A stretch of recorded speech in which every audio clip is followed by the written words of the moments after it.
এখানে আমি কিছু গাঁদা গাছের ডাল বসাবো।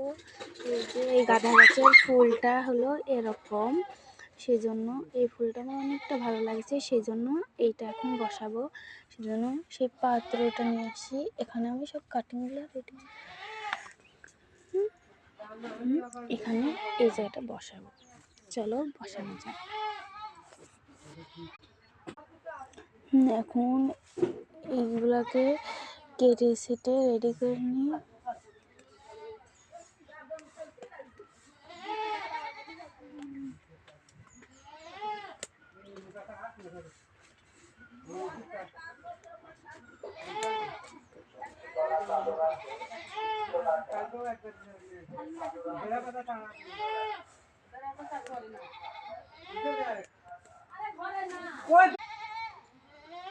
কেটে ছেটে নিচ্ছি।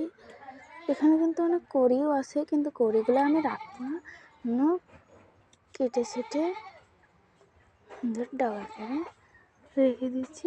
এটাকেও সেম প্রসেস, এটাকেও সেম করে নিয়ে নিয়েছি। এই দুটো ডালকে এক রকমই কেটে নিয়েছি। চলো লাগানো যাক। এখন এগুলাকে অ্যালোভেরা জেল লাগাই নেব।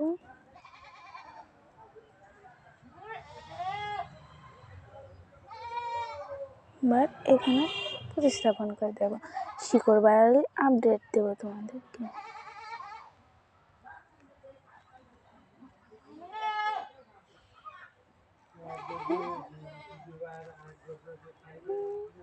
এটা হলো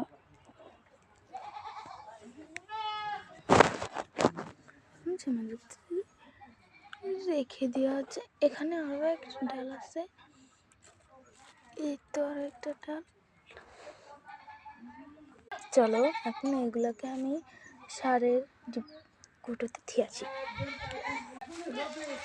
এই দেখো এখানে আমি সারের বানাই রেখে দিয়েছি গাছের মধ্যে।